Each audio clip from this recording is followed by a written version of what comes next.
Hello नमस्कार दोस्तों, मेरा नाम है डॉक्टर विकास बघेल और मैं स्वागत करता हूं आपका अपने चैनल आयुर्वेद एंड मेडिसिन में। दोस्तों आज 5 रोगों के बारे में मैं आपको बताऊंगा। सबसे पहले है उसमें दोस्तों दमा, जिसे श्वास रोग बोला जाता है। फिर है कफ के अंदर खून आना, जिसे हेमोपेटाइटिस के नाम से जाना जाता है। फिर दोस्तों हम नज़ला जुकाम के बारे में जानेंगे।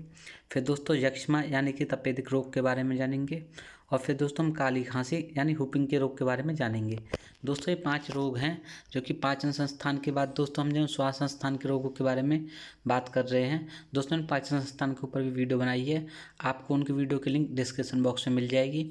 आप वहाँ पर जाकर पाचन संस्थान की मूत्र संबंधी विकारों सभी रोगों के बारे में जान सकते हो। साथ ही साथ दोस्तों आप हर बीमारी के बारे में भी हमारे चैनल से जान सकते हो। दोस्तों यहाँ पे 5 रोगों के बारे में बताया है। इन 5 रोगों की उत्पत्ति किस वजह से होती है, इसके क्या क्या लक्षण होते हैं और किस तरह इसका ट्रीटमेंट किया जाता है, यह इस वीडियो में आपको बताऊंगा। दोस्तों अगर ट्रीटमेंट की बात की जाए तो यहाँ पर हर प्रकार का ट्रीटमेंट जैसे कि घरेलू निदान, होम्योपैथिक चिकित्सा, एलोपैथिक चिकित्सा, आयुर्वेदिक चिकित्सा और दोस्तों उसके साथ साथ चुंबकीय चिकित्सा और फिर दोस्तों एक्यूप्रेशर चिकित्सा, इन प्रकार की चिकित्साओं के बारे में मैं आपको बताऊंगा। साथ ही साथ दोस्तों इसके निर्देश के बारे में बताऊंगा कि आपको किस चीज़ का सेवन करना है और किस चीज़ का सेवन करने का आपको परहेज करना है। तो चलिए दोस्तों आप जल्दी से इस वीडियो को लाइक कर दीजिए। अगर आप चैनल पर नए हैं तो चैनल को सब्सक्राइब कर दें और बेल आइकन को भी दबाएं ताकि न्यू वीडियो की नोटिफिकेशन आप सभी को मिल सके। चलिए दोस्तों वीडियो को शुरू करते हैं और जानते हैं सबसे पहले दमा यानी कि श्वास रोग के बारे में। दोस्तों सबसे पहले है दमा यानी कि श्वास रोग। इस रोग की उत्पत्ति किस वजह से होती है? दोस्तों अगर इसकी रोग की उत्पत्ति का कारण जानें, जब फेफड़ों की नलियों में किसी कारणवश एक अकड़न या फिर संकुचन पैदा हो जाता है तो सांस लेने में तकलीफ होती है। यही वह अवस्था होती है जब श्वास रोग दमा या अस्थमी कहलाती है। यह ज़्यादातर श्रोड स्त्री पुरुष को होती है। कुछ रोगियों को यह रोग अपने माता पिता तथा दादी से मिलता है, यानी कि दोस्तों ये जेनेटिक रूप से उनको मिलता है। कभी कभी किसी कारणवश नाक के भीतर फोड़ा पड़ने, उपदंश उत्पन्न होने, ब्रोंकोटाइटिस या फिर जरायु निम्बकोश के रोग की वजह से भी दमा रोग हो जाता है। इसके अलावा दोस्तों धूल के कण, धुआं और स्नायु विकारों के कारण भी दमा हो सकता है। बच्चों को यह रोग तब होता है जब फेफड़ों या श्वास नली में कफ जमकर सूख जाता है। ऐसी स्थिति में कफ अवरोध पैदा करता है, अतः सांस लेने में कठिनाई होती है, दम फूलने लगता है और बच्चा बुरी तरह से हाँफता रहता है। दोस्तों जो दमा की कंडीशन होती है वो सांस रोग की बीमारी होती है। जब फेफड़ों की नलियों में किसी कारणवश किसी चीज़ का अकड़ना या फिर संकुचन पैदा होना, इसकी वजह से सांस लेने में तकलीफ हो, उसे दमा रोग कहा जाता है। यह ज़्यादातर दोस्तों श्रोड स्त्री पुरुष को होता है। इस रोग को दोस्तों जो रोगी होता है वो माता पिता या दादा दादी से भी मिलता है। कभी कभी किसी कारणवश नाक के भीतर जो फोड़ा पड़ जाता है, ब्रोंकाटाइटिस हो जाता है, जरायु निम्बकोश हो जाता है या फिर कोई उपदंश बन जाता है, इसकी वजह से भी रोग हो जाता है। इसके अलावा दोस्तों धूल के कण, धुआं, स्नायु विकार के कारण भी दमा रोग होता है। बच्चों में यह रोग तब होता है जब फेफड़े के अंदर जो सांस नली के अंदर जब कफ जमकर सूख जाता है। ऐसी स्थिति में कफ अवरुद्ध होने के कारण सांस लेने में कठिनाई होती है, दम फूलता है और बच्चा बुरी तरह से हाँफता रहता है। जानते हैं दोस्तों दमा रोग के लक्षण क्या हैं? इसमें रोगी के लक्षण कौन कौन से होते हैं, रोगी के क्या हाव भाव होते हैं? दमा की खांसी में तनाव के कारण सांस लेने और निकलने में कष्ट होता है। यह तनाव कभी घट जाता है तो कभी बढ़ जाता है। जिस रोगी को कफ नहीं निकलता उसका सूखा दमा हो जाता है। अधिक कफ निकलने वाले रोगी को तर्दमा होता है। यानी कि दोस्तों जिनके में कफ निकलता है उनको तो तर्दमा होता है और जिनके में कफ नहीं निकलता उनको सूखा दमा होता है। जब रोगी को दौरा पड़ता है तो वह बेहाल हो जाता है। उसके गले से साएं साएं की आवाज़ निकलती है। खांसने पर उसे कुछ बलगम निकल जाता है तो उसे राहत मिलती है। सांस कष्ट बढ़ने से रोगी का चेहरा पीला पड़ जाता है, वह पसीने से भीग जाता है। यह बीमारी शरद ऋतु या वर्षा ऋतु में अधिक होती है। युवावस्था का दमा प्रायः जल्दी ठीक नहीं होता। दोस्तों जो युवावस्था में होते हैं उनको दमा जल्दी ठीक नहीं होता। ज़्यादातर दोस्तों ये शरद ऋतु यानी कि सितंबर अक्टूबर जो महीना होता है उसमें, और जो वर्षा ऋतु जुलाई अगस्त वाला महीना होता है उसमें यह रोग फैलता है। इसमें दोस्तों पसीने से भीग जाता है इंसान और उसके चेहरे पीला पड़ता है, सांस लेने में उसे कठिनाई होती है, खांसने पर उसे बलगम निकलती है, उसके गले में से हर समय साएं साएं की आवाज़ निकलती रहती है। दोस्तों अगर उसमें लिक्विड वाला दमा है तो लिक्विड दमा कहलाएगा, अगर वो सूखा है तो उसे सूखा दमा कहेंगे। इसमें रोगी को दोस्तों कभी कभी दौरा भी पड़ता है, तो जिसके कारण उसका हाल जो होता है वो बेहाल हो जाता है। चलिए दोस्तों, अब जानते हैं हम घरेलू निदान के बारे में। किस प्रकार इसकी घरेलू चिकित्सा की जाती है, किस प्रकार दमा रोग को आप अपने घर पर ही ठीक कर सकते हो। बांसे का रस और अदरक का रस दोनों को 1-1 चम्मच की मात्रा में शहद में मिलाकर सुबह शाम पीने से आपको बहुत ज़्यादा फ़ायदा मिलेगा दमा रोग में। या फिर दोस्तों आप बहेड़े की छाल 250 ग्राम। दोस्तों अगर आप बहेड़ा नहीं मिले तो आप विवितक के नाम से इसे ले सकते हो। बहेड़ा और विवितक एक ही होता है। इसको आपको 250 ग्राम लेना है। उसमें 9 सादर लेना है, फूला हुआ 15 ग्राम और सोना गेरू लेनी है 10 ग्राम। तीनों को कूट पीस कर छान लें। प्रतिदिन सुबह शाम 3-3 ग्राम चूर्ण का सेवन शहद के साथ कराएं। ऐसा करने से दोस्तों दमा रोग जल्दी ठीक हो जाता है। मोर का पंख भस्म प्रतिदिन आधी चुटकी की मात्रा में शहद के साथ लेने से भी दोस्तों दमा रोग जल्दी ही ठीक हो जाता है। शुद्ध आंवला सार गंधक 5 ग्राम और काली मिर्च 50 ग्राम दोनों को पीसकर कपड़ छन कर लें। प्रतिदिन 4 से 6 ग्राम चूर्ण आपको घी के साथ सेवन करना है। ऐसा करने से भी दोस्तों आपको बहुत ज़्यादा फायदा मिलेगा। आक की कली 20 ग्राम, पीपल 10 ग्राम, सेंधा नमक 10 ग्राम, इन सभी को पीसकर झरबैरी के समान गोलियां बना लें। सुबह शाम 1-1 गोली गर्म पानी के साथ लेने से दोस्तों आपको बहुत ज़्यादा फायदा मिलेगा। हल्दी 10 ग्राम, राई 10 ग्राम, लोटन सज्जी 10 ग्राम, पुराना गुड़ 80 ग्राम, इन सभी को कूट पीस कर 4 ग्राम चूर्ण नित्य नियमित रूप से 40 दिनों तक सेवन करने से भी आपको दमा रोग में बहुत ज़्यादा फायदा मिलेगा। हल्दी को रेत में भूनकर पीस कर चूर्ण बना ले। प्रतिदिन 1 चम्मच चूर्ण गर्म पानी के साथ खाने से भी दोस्तों आपको बहुत ज़्यादा फायदा मिलेगा दमा रोग में। क्या करना है दोस्तों, आपको हल्दी को रेत में भूनकर पीस कर चूर्ण बना ले। फिर प्रतिदिन 1 चम्मच चूर्ण निरंतर रोजाना खाने से आपको फ़ायदा मिलेगा। 1 चम्मच फिटकरी यानी कि पिसी हुई फिटकरी लेनी है। थोड़ा सा गुलाब जल मिलाकर सुबह शाम रोगी को देने से दोस्तों बहुत ज़्यादा फायदा मिलेगा रोगी को दमा रोग में। या फिर दोस्तों आप गेहूं के हरे पत्तों का रस 2 चम्मच की मात्रा में रोजाना अगर आप सेवन करते हो तो भी दमा रोग जल्दी ही ठीक हो जाता है। चलिए दोस्तों आगे जानते हैं दमा रोग को ठीक करने के लिए कौन कौन से घरेलू उपचार बताए गए हैं। 4 चम्मच मेथी 1 गिलास पानी में उबालें, फिर उसे छानकर पी जाएं तो दोस्तों आपका दमा रोग ठीक हो जाता है। दोस्तों जो यहाँ पे चित्र बताया है उसमें भी मेथी के सेवन से दमा रोग ठीक गायब हो जाता है। दोस्तों मेथी का डायग्राम बताया है, आप मेथी का सेवन कर सकते हो। इससे भी दोस्तों आपको दमा में बहुत ज़्यादा फायदा मिलेगा। या फिर दोस्तों आप हार श्रृंगार की छाल का चूर्ण पान में रखकर खाने से भी दमा शीघ्र ही नष्ट हो जाता है। तुलसी और अदरक का रस दोनों को 3-3 ग्राम की मात्रा में शहद के साथ सेवन करने से आपका दमा जल्दी ही ठीक हो जाता है। लौंग 4 यानी कि 4 तो आपको लौंग लेनी है, काली मिर्च 4 लेनी है, तुलसी के पत्ते भी आपको 4 यानी कि सबकी बराबर बराबर मात्रा में लेकर सबकी चटनी बनाकर रोजाना नित्य रूप से सेवन करने से दमा, खांसी को काली खांसी सभी रोग खत्म हो जाते हैं। 10 ग्राम मुलैठी, 1 चम्मच घी, 5 ग्राम मिश्री और आधा चम्मच सेंधा नमक, इन सभी को 1 कप में औंटाकर सेवन करने से भी दोस्तों आपको बहुत ज़्यादा फायदा मिलेगा। सफ़ेद प्याज का रस 2 चम्मच और शहद 2 चम्मच दोनों को मिलाकर पीने से आपका दमा जल्दी ही खत्म हो जाएगा। बड़ी पीपल 4 ग्राम, काकड़ सिरंगी 6 ग्राम दोनों को बारीक पीस लें। पूर्णमासी के दिन गाय के दूध की खीर में 1 चम्मच चूर्ण मिलाकर उपयोग करने से आपको दोस्तों बहुत ज़्यादा फायदा मिलेगा। दोस्तों यहाँ पर पूर्णमासी का जो दिन होता है यानी कि जो पूर्णिमा वाला दिन है उसके दिन आपको गाय के दूध से जो बनी हुई खीर है उसमें 1 चम्मच चूर्ण मिलाकर आप इसका सेवन करने से आपको दमा रोग जल्दी ही खत्म हो जाएगा। शहद, अडूसा और अदरक का रस तीनों 5-5 ग्राम मिलाकर 3-3 घंटे बाद कुछ दिनों तक पीने से भी दमा रोग जल्दी खत्म हो जाता है। पीपल के थोड़े से फल सुखाकर चूर्ण बना लें। 1-1 चम्मच चूर्ण सुबह शाम नित्य सेवन करने से दमा रोग में बहुत ज़्यादा फायदा मिलता है। अनार के फूल 10 ग्राम, कत्था 10 ग्राम, कपूर 10 ग्राम, कपूर आपको 1 ग्राम लेनी है, अनार के फूल 10 ग्राम, कत्था 10 ग्राम, तीनों को घोटकर चने के बराबर की गोलियां बनाकर 1 गोली दिन में 4 बार चूसने से आपका दमा रोग जल्दी ही खत्म हो जाएगा। शलजम का रस 1 कप, गाजर का रस 1 कप और पत्ता गोभी का रस 1 कप सभी को मिलाकर कुछ दिनों तक सेवन करने से आपको दोस्तों बहुत ज़्यादा फायदा मिलेगा। 10 ग्राम ईसब फूल की भूसी को पानी में फुलाकर पी जाने से भी आपका दमा रोग में बहुत जल्दी शांति मिलेगी। दोस्तों अब जानते हैं इसकी आयुर्वेदिक चिकित्सा की बात की जाए तो जो किसी भी रोग को पूरी तरह से जड़ से समाप्त कर दे वो आयुर्वेदिक चिकित्सा होती है। इसका ना तो कोई साइड इफेक्ट होता है, ना ही दोस्तों इसको खाने में कोई प्रॉब्लम होती है। अगर दोस्तों आप आयुर्वेदिक चिकित्सा की हेल्प लेना चाहते हो तो आपके लिए दोस्तों सबसे बेटर ऑप्शन है, आप इस चिकित्सा का सेवन करके या इस चिकित्सा को अपनाकर आप अपने दमा रोग को बहुत ही जल्दी समाप्त कर लोगे और बहुत ही जल्दी वो ख़त्म हो जाएगा और वो लाइफ लॉन्ग कभी आपको दोबारा वापस कभी नहीं होगा। यही दोस्तों आयुर्वेदिक चिकित्सा की खासियत होती है। इसमें दोस्तों आपको क्या करना है, आपको कुछ आयुर्वेदिक मेडिसिन को सहारा लेकर अपने रोग को जल्दी ख़त्म करना है। इसमें दोस्तों आपको क्या लेना है, सबसे पहले लेना आपको दसमूल, कचूर, रासना, पीपल, सौंठ, पुष्करमूल, भारंगी, काकड़ा श्रृंगी, गिलोय और चित्रक, इन सभी को दोस्तों 25-25 ग्राम लेकर काढ़ा बनाकर एक बोतल में रख लें। 2 चम्मच काढ़ा प्रतिदिन गर्म पानी के साथ सेवन करने से आपको बहुत ज़्यादा फ़ायदा मिलेगा।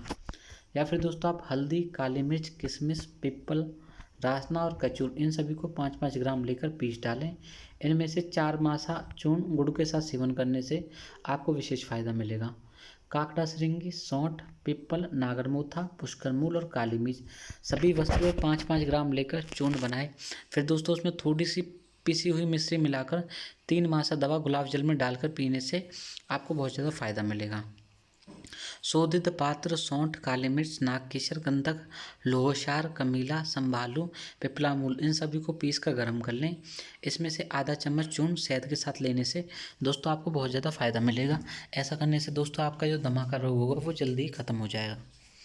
बेलपत्र का सबरस, अडूसे के पत्ते का सबरस और सरसों का तेल, इन सभी को 6-6 मासा लेकर 7 दिनों तक सेवन करने से आपको बहुत ज़्यादा फायदा मिलेगा। आपका जो दमा का रोग होगा जल्दी ही खत्म हो जाएगा। पिपला तथा पोहरकर मूल दोनों को पीसकर शहद के साथ चाटने से भी आपको बहुत ज़्यादा फायदा मिलेगा। मदार की जड़ 10 ग्राम, अजवाइन 5 ग्राम, गुड़ 10 ग्राम, इन सभी को पीसकर छोटी छोटी गोलियां बना ले। प्रतिदिन 2 गोली सुबह और 2 गोली शाम गर्म पानी के साथ सेवन करने से आपको बहुत ज़्यादा फायदा मिलेगा। ऐसा फायदा दोस्तों आपको दमा रोग को जल्दी ही खत्म कर देगा। कायफल, काकसरिंगी, पोहकरमूल, भारंगी और छोटी पीपल, इन सभी को 5-5 ग्राम में लेकर पीस डालें। फिर सुबह शाम आधा आधा चम्मच चूर्ण शहद या गाय के दूध के साथ सेवन करने से आपके दमा रोग में बहुत ज़्यादा फायदा मिलेगा। आप दमा रोग को जल्दी ही ख़त्म कर लोगे। चलिए दोस्तों अब जानते हैं हम होम्योपैथिक चिकित्सा के बारे में। होम्योपैथिक चिकित्सा में दोस्तों कुछ मेडिसिनों का सहारा लेकर किसी भी बीमारी को ख़त्म किया जाता है। दोस्तों जो इसमें मेडिसिन ली जाती हैं वो ज़्यादातर दोस्तों प्लांट के एक्सट्रैक्ट से बनाई जाती हैं। एक्सट्रैक्ट यानी कि दोस्तों प्लांट को जो भी रस होता है, जो भी उसका जो बचा कुचा पार्ट होता है, उससे जो कुछ मेडिसिन बनाई जाती हैं उसका इस्तेमाल करके सभी रोगों में निजात पाने के लिए होम्योपैथिक मेडिसिन अपनाई जाती हैं। यदि दोस्तों आप होम्योपैथिक चिकित्सा का सहारा लेना चाहते हो तो आपको कुछ यहाँ पे मैं दवाइयों के नाम बताऊंगा, उनका इस्तेमाल करके आप अपने दमा रोग को ठीक कर सकते हो। यदि अनियमित श्वास प्रश्वास, सर्दी तथा गंध के कारण दमा हो जाए तो आपको एंथलस ग्लैसेंडुलोसा 30 का इस्तेमाल करना है। इसका इस्तेमाल करके दोस्तों आपको बहुत ज़्यादा फायदा मिलेगा। किसी तरह की धूल सांस के साथ खींच लेने के कारण दमा होने और खांसी का दौर बढ़ जाने के कारण आपको पोथस फोरिडेसिस 30 का सेवन करना चाहिए। दोस्तों जो पोथस फोरिडेसिस 30 का इस्तेमाल करने से आप सभी प्रकार के जो धूलकण के कारण जो दमा होता है या फिर खांसी उत्पन्न होती है उस सभी में दोस्तों आपको फ़ायदा होता है। यदि दमा के रोगियों के साथ रहने के फलस्वरूप दमा हो जाए तो आपको वैसेलिनम का सहारा लेना है। दोस्तों जो दमा, खांसी ये सब रोग होते हैं वो संक्रामक रोग होते हैं। अगर आप किसी के कांटेक्ट में आते हो तो भी आपको ये रोग हो जाता है। ऐसी कंडीशन में दोस्तों दमा के रोगियों के लिए जो दमा होती है उसमें आप वैसेलिनम का इस्तेमाल कर सकते हो। सूखा दमा, परेशान करने वाली खांसी और अनिद्रा की हालत में आपको टेला एनेलिस का इस्तेमाल करना है। दोस्तों ऐसा इस्तेमाल करके आप सूखी दमा, परेशान करने वाली खांसी से आप निजात पा सकते हो। खांसते खांसते सांस फूल जाना, चेहरा नीला पड़ जाना, मिचली के सांस लेने में अपार कष्ट होना, शरीर के अंदर चुभन आदि सभी लक्षणों में लोबेलिया इन्फ्लुएंजा 6 का इस्तेमाल करके आप दोस्तों फ़ायदा उठा सकते हो। दमा के साधारण रोगियों को एकोनाइट, नेप्लेक्स, मूलांक या फिर 3 या तथा फिर आपको एपिकॉक मूलांक 3 या क्रम में 10-10 मिनट के बाद आपको काफ़ी लाभ पहुंचाने वाला होता है। खांसते खांसते सांस अटक जाए, चेहरा नीला पड़ जाए, मिचली तथा की आदि सभी लक्षणों में एकोनाइट, नेप्लेक्स, मूलांक 3 का इस्तेमाल करें, वही दोस्तों फ़ायदा रहता है। यदि सीने में बलगम गड़गड़ करे और दम घुटने लगे तो आपको एनीटॉम टॉट 30 या फिर ग्लिसिलिडा मूलांक दे। ऐसा करने से दोस्तों जो इन दो मेडिसिन का इस्तेमाल करके आपके सीने में जो बलगम होगी वो ठीक हो जाएगी और दम घुटने की प्रॉब्लम ख़त्म हो जाएगी। खांसी, बेचैनी और सांस लेने में अवरोध होने पर आर्सेनिक एल्ब 6 या फिर दोस्तों आप ब्रेनुया 30 का इस्तेमाल करें तो दोस्तों आपको बहुत ज़्यादा फ़ायदा मिलेगा। अगर दमा हो तथा उल्टी करने के बाद सांस सरलता से ना आए तो बलानाटा ओ मूलांक या कैसुरिया सोफारा मूलांक का सेवन करने से आपको दोस्तों बहुत ज़्यादा फ़ायदा मिलेगा। यदि दौरा तेज पड़ता हो तथा लेटने में कष्ट होता हो, ऐसी कंडीशन में एरालिया रेसोमोसा मूलांक दे। ऐसा करने से भी दोस्तों आपको बहुत ज़्यादा फायदा मिलेगा। चलिए दोस्तों अब जानते हैं चुंबकीय चिकित्सा के बारे में कि चुंबकीय चिकित्सा किस प्रकार फायदेमंद रहती है किसी भी दमा रोग को ठीक करने के लिए। दोस्तों चुंबकीय चिकित्सा की बात करें तो चुंबक का उत्तरी ध्रुव सीने के नीचे वाले भाग पर दिन में 3 से 4 बार आपको लगाना है। ऐसा करने से दोस्तों चुंबक का उत्तरी ध्रुव यानी कि नॉर्थ पोल आपको अपने छाती वाले हिस्से पर 3-4 बार लगवाना है। ऐसा करने से दोस्तों आपका दमा का रोग जल्दी खत्म हो जाएगा। चुंबक 30 से 50 मिनट तक रोगी के अनुसार लगाएं। जैसा दोस्तों रोगी चाहता है ऐसे उसे 30 से 50 मिनट तक चुंबक का अनुसार लगाना चाहिए। हाथ की कलाई में उत्तरी ध्रुव यानी कि नॉर्थ पोल का चुंबक लगाना चाहिए और चुंबक द्वारा प्रभावित जल दिन में 4 से 5 बार आपको सेवन करना चाहिए। चलिए दोस्तों अब जानते हैं इसकी एक्यूप्रेशर चिकित्सा क्या है। एक्यूप्रेशर चिकित्सा कौन सी होती है दोस्तों? एक्यूप्रेशर चिकित्सा वो चिकित्सा होती है जिसमें आप ना तो आपको कोई मेडिसिन का सहारा लेना पड़ता है, ना ही आपकी इसमें कोई पैसे की बर्बादी होती है। दोस्तों इसमें सीधा सीधा आपका शरीर के कुछ अंगों को दबाकर, शरीर के कुछ हिस्सों को दबाकर किसी भी रोग को ठीक करने की क्षमता होती है। इसे एक्यूप्रेशर चिकित्सा कहते हैं। आपको क्या करना है दोस्तों, सीधे पैर के अंगूठे के नीचे तलवे वाले भाग और तलवे के बीच तथा एडी के कुछ ऊपर का जो हिस्सा होता है वहाँ पर दबाव डालने से आपका दिमाग रोग जल्दी ही ठीक हो जाता है। दाएं हाथ के अंगूठे और अंगूठे के नीचे गदेली में हथेली के बीचों बीच बार बार दबाव डालने से दोस्तों आपका दमा रोग जल्दी ठीक हो जाता है। पाम में अंगूठे से नीचे नाखून की तरफ तथा सीधे हाथ में घाई की तरफ दबाव डालने से भी दोस्तों आपका जो दमा का रोग होता है वो ठीक हो जाता है। दोनों हाथों की कलाई और टुंडी के अगल बगल अंगूठे से 10 से 15 सेकंड तक दबाव देने से भी दोस्तों आपको विशेष फायदा होता है। चलिए दोस्तों अब जानते हैं हम इसकी एलोपैथिक चिकित्सा के बारे में। एलोपैथिक चिकित्सा कौन सी होती है दोस्तों? एलोपैथिक चिकित्सा जिस चिकित्सा के दौरान किसी भी रोग को जल्दी से जल्दी खत्म किया जा सकता है, उसे समाप्त किया जाता है, उसे एलोपैथिक चिकित्सा कहते हैं। अगर बात की जाए एलोपैथिक चिकित्सा की तो आपको एलोपैथिक चिकित्सा में खाने की कुछ दवाएं इस प्रकार हैं। दोस्तों आपको कैटरमैक्स का इस्तेमाल करना है। कैटरमैक्स की टैबलेट आती हैं, उसका इस्तेमाल करके आप अपने दमा रोग को ठीक कर सकते हो। या फिर दोस्तों आप सलकॉम्ब हेड का इस्तेमाल करें, यूनिकॉन्ट्रिन का इस्तेमाल करें, ब्राइकैरेक्स और डेरिफाइलिन, ये दोस्तों कुछ मेडिसिन है। डेरिफाइलिन हुआ, ब्रिकैरेक्स हुआ, यूनिकॉर्टिन हुआ, सोलकॉम्ब हेट हुआ और कैटरमैक्स, इन मेडिसिनों का इस्तेमाल करके आप दमा रोग में निजात पा सकते हो। दोस्तों इसके लिए कुछ मिक्सचर होता है जो चिकित्सक के परामर्श के अनुसार आप ले सकते हो। दोस्तों आपको हमेशा किसी भी allopathic medicine, Ayurvedic medicine, homeopathic medicine का इस्तेमाल करने से पहले उनके ही चिकित्सक से आपको परामर्श लेना चाहिए या फिर आप अपने निकटतम चिकित्सक से परामर्श लेकर ही उसका इस्तेमाल कर सकते हो। चलिए दोस्तों जानते हैं इसमें टिंचर कैलेरोफॉर्म 1 ड्रम, टिंचर स्टोमेनियम 80 बूंदे, टिंचर लोबिथ्रम ईथर 40 बूंदे, एक्सट्रैक्ट नक्स वोमिका 8 ग्रेन और दोस्तों इसमें कोडिन फ्रांस 4 ग्रेन। ये सब 8 खुराकें होती हैं। दिन भर में सिर्फ 3 खुराक लेनी है, यानी कि दोस्तों आपकी 3 दिन की खुराक बन जाती हैं। इसका इस्तेमाल करके भी दोस्तों आप दमा रोग से फ़ायदा उठा सकते हो। यह मिक्सचर भी बहुत ज़्यादा उपयोगी होता है। इसके लिए दोस्तों कौन सा मिक्सचर है?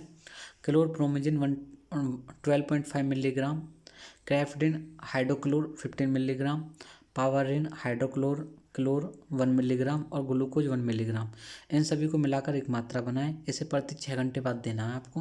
हर 6 घंटे बाद रोगी को इसे पिलाना है, मतलब दिन में 3 बार इसको सुबह दोपहर शाम इसका इस्तेमाल करवाना है। चलिए दोस्तों अब जानते हैं इसमें कुछ निर्देश बताए गए हैं, यानी कि आपको क्या खाना है क्या नहीं खाना है, ये इसमें दोस्तों बताया गया है। रोगी को ठंडे पदार्थ ना खिलाएं। दौरा पड़ने पर सबसे पहले दौरे को रोकने का प्रयास किया जाए। हल्का तथा जल्दी पचने वाले भोजन दें। छाती, गला और पसली को हवा लगने से बचाना चाहिए। चिकने पदार्थ, चने की दाल से बनी हुई चीज़ें और मिर्च मसालों के पदार्थों को ना खाएं।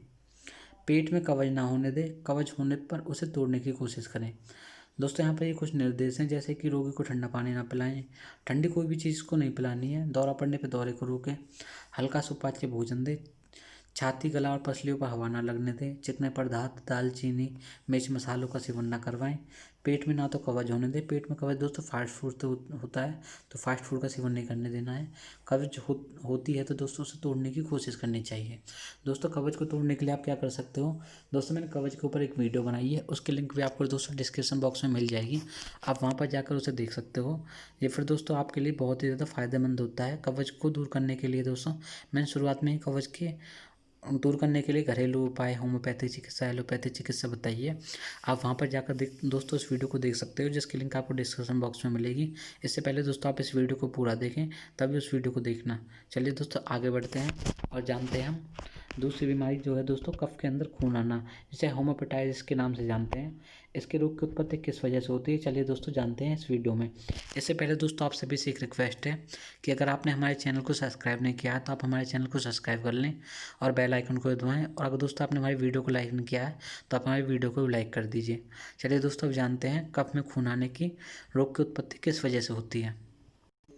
अधिक शराब पीने, यकृत में सिरोहेसिस, आमाशय और आंत में घाव या कैंसर, पांडु रोग, तिल्ली के पत्ते, संक्रामक रोग जैसे कि खसरा, चेचक, इन्फ्लुएंजा, रक्त विषमता, पित्ताशय में सूजन, ल्यूकेमिया या फिर मूत्र विषमता आदि सभी कारण बलगम के साथ खून आ जाता है। ये सभी दोस्तों कफ में खून आना, ये सभी इसके लक्षण होते हैं। अगर कोई अधिक शराब पीता है या फिर उसके यकृत में सिरोसिस, आमाशय और आंत में घाव और कैंसर, पांडुवरण, संक्रामक रोग, खसरा, चेचक, इन्फ्लुएंजा, रक्त विषमता, पित्ताशय में सूजन, ल्यूकेमिया या मूत्र विषमता, इन सभी लक्षणों में दोस्तों कफ के अंदर खून आना बात होती है।